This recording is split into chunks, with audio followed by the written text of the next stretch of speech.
Hello Vectrex community, this is John and I want to show you something I've been working on and try to get your advice on what direction this game should go in.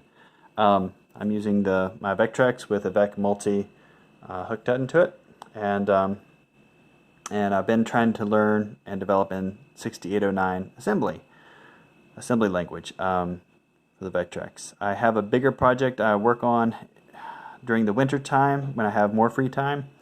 It's recreating Temple of Ram for the color computer in full 3D in Unity, and it's a big project. It's taken me a while, and but during the summer I wanted to take a break, do some light programming with assembly, learning it.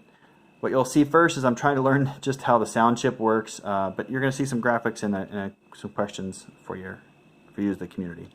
So I haven't learned how to do 3 sound audio yet, 3 voice audio. So I'm still doing 2 channel audio, and just ignore once the sound's done, then you'll see the game field.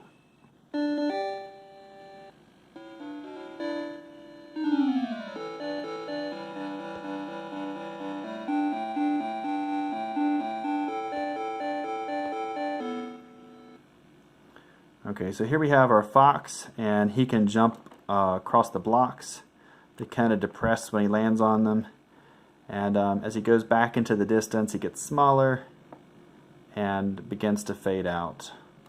It's really hard to tell with my lighting. I mean, obviously you guys know the Vectrex, it does a really great job of intensity levels, and alright, forget it, I'm not going to be able to get it with my camera. Bring that down so you're not blinded by light. But yeah, that's kind of what it is. Now my next step is I'm going to be, and I can have different numbers of blocks, so I usually have just 9 of them, 3 rows of 3.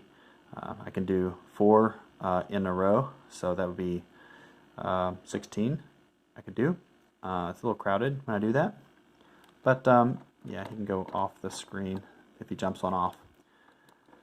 So this is kind of my starting point. I have a fox and I have blocks, and these blocks could be little icebergs floating in the water, in the ocean. They could be chunks of land with lava around it.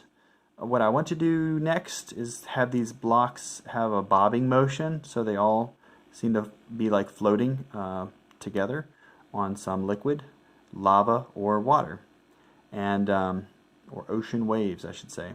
If I do lava, then I would have, say, probably a little volcano in the far distant background shooting giant rocks up into the sky that would then come down to smash into these blocks.